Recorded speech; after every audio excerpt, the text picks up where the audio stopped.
بنگلہ دیش کے وزیر اعظم نے استعفیٰ دے دیا ہے اور ملک چھوڑ کر فرار ہو گئی ہے، جس سے ان کا 15 سالہ دور اقتدار اختتام پذیر ہوا۔ اس دوران بے مثال احتجاجات کے دوران تقریباً 300 افراد ہلاک ہوئے۔ محترمہ حسینہ نے پیر کے دن یعنی کہ 5 اگست کو استعفیٰ دے دیا ہے اور ایک نامعلوم مقام پر روانہ ہو گئی ہیں، جبکہ ہزاروں مظاہرین نے ان کی سرکاری رہائش گاہ پر دھاوا بول دیا۔ بنگلہ دیش جو آبادی کے لحاظ سے دنیا کا چھوٹا بڑا ملک ہے، کئی ہفتوں سے ایک متنازع کوٹا نظام کے خلاف احتجاج کی زد میں تھا، جو حکومت کی ملازمین اور جنگ آزادی کے لڑاکوں کے بچوں کے لیے مخصوص تھا، جو محترمہ حسینہ کے سیاسی حامیوں کو مطمئن کرنے کے لیے ایک اقدام سمجھا جاتا تھا۔ ہفتے کے آخر میں ایک نئی لہر احتجاجات شروع ہوئی، جس میں محترمہ حسینہ کے استعفے کا مطالبہ کیا گیا۔ اتوار کے دن ملک بھر میں کم از کم 95 افراد ہلاک ہوئے، جو بحران شروع ہونے کے بعد سب سے زیادہ ہلاکت خیز دن تھا، جبکہ سینکڑوں افراد زخمی ہوئے جب پولیس اور مظاہرین کے درمیان آپس میں گولیوں کا استعمال کیا گیا۔ ناظرین، سوال یہ پیدا ہوتا ہے کہ آخر طلبہ نے احتجاج کیوں کیا اور یہ مسئلہ کس وجہ سے شروع ہوا؟ ناظرین، جون کے آخر میں شروع ہونے والا طلبہ کے احتجاج کا مرکز ایک کوٹا نظام کا خاتمہ تھا، جو 1971 میں پاکستان کے خلاف بنگلہ دیش کے جنگ آزادی میں لڑنے والے جنگجوؤں کے رشتہ داروں کے لیے سرکاری ملازمتوں کا 30% حصہ محفوظ کرتا تھا۔ احتجاجات پچھلے مہینے کے آخر میں شروع ہوئے، لیکن جب ڈھاکہ یونیورسٹی، جو کہ ملک کی سب سے بڑی یونیورسٹی ہے، کے طلباء نے جھڑپیں کی اور ایک جوابی احتجاج نے صورتحال کو مزید بگاڑ دیا۔ طلباء نے الزام لگایا کہ احتجاجات پرامن تھے جب تک کہ محترمہ حسینہ کے حکمران جماعت عوامی لیگ کے طلبہ ونگ نے ان پر حملہ نہیں کیا۔ اور ناظرین، ایک اسٹوڈنٹ نے انٹرویو دیتے ہوئے کہا کہ ہم پرامن احتجاج کر رہے تھے جب تک کہ گنڈوں نے ہم پر حملہ نہیں کیا۔ احتجاج کرنا ہمارا حق ہے، یہ اس ملک کی تاریخ میں شامل ہے اور ہم اپنے حق کے لیے احتجاج جاری رکھیں گے۔ مظاہرین نے کہا ہے کہ کوٹا نظام امتیازی اور محترمہ حسینہ کے حامیوں کو فائدہ دیتا ہے، جن کی سیاسی جماعت نے آزادی کی تحریک کی قیادت کی تھی۔ انہوں نے مطالبہ کیا ہے کہ اسے ایک میرٹ پر مبنی نظام میں تبدیل کیا جائے۔ ناظرین، اس سارے مسئلے میں سپریم کورٹ آف بنگلہ دیش نے بھی اپنا اہم کردار ادا کیا ہے۔ وہ کیا تھا، آئیے جانتے ہیں۔ ناظرین، محترمہ حسینہ کی حکومت نے 2018 میں بڑے پیمانے پر طلبہ کے احتجاج کے بعد ملازمت کے کوٹا کو روک دیا تھا، لیکن پچھلے مہینے ایک ہائی کورٹ کے فیصلے نے اس فیصلے کو کالعدم قرار دیتے ہوئے کوٹا کو بحال کر دیا تھا، جس کے بعد 1971 کے جنگجوؤں کے رشتہ داروں نے درخواستیں دائر کی، جس نے بڑے پیمانے پر احتجاج شروع کر دیے۔ کہا کہ کوٹا ان کی سرکاری ملازمت حاصل کرنے کے لیے مواقع کو غیر منصفانہ طور پر کم کر دیتا ہے۔ 21 جولائی کو سپریم کورٹ نے حکم دیا کہ 93% سرکاری ملازمین میرٹ کی بنیاد پر مختص کیے جائیں گے اور 5% جنگجوؤں کے لیے مختص ہوں گے جنہوں نے جنگ میں حصہ لیا۔ باقی 2% اقلیتی گروپوں یعنی کہ خواجہ سراہوں اور معذور افرادوں کے لیے مخصوص کی جائیں گی۔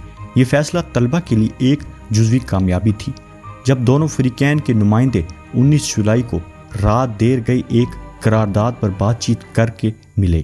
ناظرین، عدالتی حکم سے ابتدائی طور پر احتجاجات کو روکا گیا، لیکن پھر طلبہ نے حکومت سے اس بحران کے نظام کے لیے معافی اور ان 200 افراد کے انصاف کا مطالبہ کیا جو اس وقت تک مر چکے تھے۔ ہزاروں طلبہ احتجاج کے منظمین کو بھی حراست میں لیا گیا اور بعض نے الزام لگایا کہ ان پر تشدد کیا گیا۔ ناظرین، اب آپ کو بتاتے ہیں کہ حسینہ نے استعفیٰ کیوں دیا۔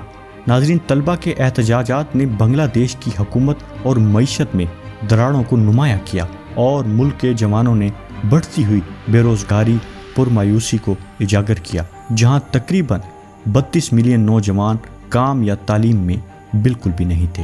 غصہ ملازمین کے مطالبے سے بڑھ کر احتجاجات کے ساتھ سلوک پر غضب میں تبدیل ہو گیا۔ محترمہ حسینہ نے مظاہرین کو دہشت گرد قرار دیا اور پولیس کو انہیں دیکھتے ہی گولی مارنے کا حکم دے دیا۔ ہمیں اپنے اور اپنی آئندہ نسلوں کا خیال رکھنا ہے۔ ہمیں اس ملک میں ملازمتوں کی ضرورت ہے، ہم پہلے ہی اس کی کمی کا شکار ہیں۔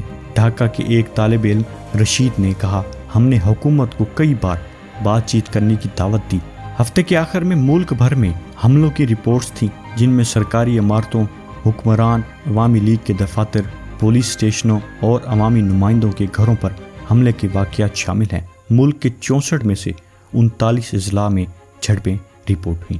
اتوار کا دن ابھی تک کے سب سے زیادہ ہلاکت خیز دن میں تبدیل ہو گیا، جس میں کم از کم 95 افراد ہلاک ہوئے، جن میں مظاہرین اور پولیس افسران دونوں شامل ہیں۔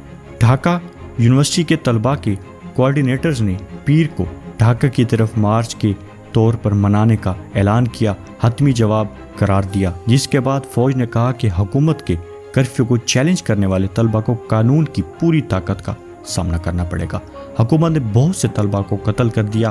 حتمی جواب کا وقت آ گیا۔ احتجاج کے کوآرڈینیٹرز عاصم محمد نے اتوار کی رات فیس بک پر ایک بیان میں کہا، ہر کوئی ڈھاکہ آئے گا، خاص طور پر ارد گرد کے اضلاع سے ڈھاکہ آئیں اور سڑکوں پر اپنی پوزیشن سنبھالیں۔ ناظرین، اس سب سچویشن میں اب بنگلہ دیش کا مستقبل کیا ہے؟ چلیے اب اس پہ بات کرتے ہیں۔ ناظرین، آرمی چیف جنرل ورکر الزمان نے قوم سے ٹیلی ویژن سے خطاب کرتے ہوئے اعلان کیا یہ ایک عبوری حکومت میں تبدیل کی جائے گی۔ انہوں نے کہا کہ وہ ہمارے ملک کے لیے ایک اہم وقت پر کنٹرول سنبھال رہے ہیں اور لوگوں سے کہا کہ وہ ان پر بھروسہ کریں۔ میں اب ذمہ داری لے رہا ہوں اور ہم صدر کے پاس جائیں گے اور ملک کی قیادت کے لیے عبوری حکومت بنانے کے لیے کہیں گے۔ یہ واضح نہیں تھا کہ فوج کیا کردار ادا کرے گی، لیکن جنرل زمان نے کہا ہم اب ملک کے صدر کے پاس جائیں گے جہاں ہم عبوری حکومت کی تشکیل پر بات کریں گے، عبوری حکومت بنائیں گے اور قوم کو سنبھالیں گے۔ بھارت بنگلہ دیش سرحد پر تھی تشدد کے خدشات ہیں، جہاں سیکیورٹی بڑھا دی گئی ہے۔ میڈیا رپورٹس کے مطابق بھارتی ریلوے کے ترجمان نے کہا ہے کہ ملک کے لیے تمام ٹرینز عارضی طور پر معطل کر دی جائیں گی۔ یہ رپورٹس کے بعد آیا ہے کہ محترمہ حسینہ بھارت کے لیے روانہ ہو گئی ہیں، جو پڑوس ملک ہے جس کے ساتھ ڈھاکہ نے اپنی تشکیل سے قریبی تعلقات قائم کیے ہیں۔ بھارت کا بنگلہ دیش کے ساتھ 4000 کلومیٹر سے زیادہ طویل سرحد ہے۔ یہ ابھی تک معلوم نہیں ہوا کہ آیا طلبہ کے مظاہرین اپنے احتجاج کو جاری رکھیں گے اور نئی عبوری حکومت کی تشکیل میں کیا کردار ادا کریں گے۔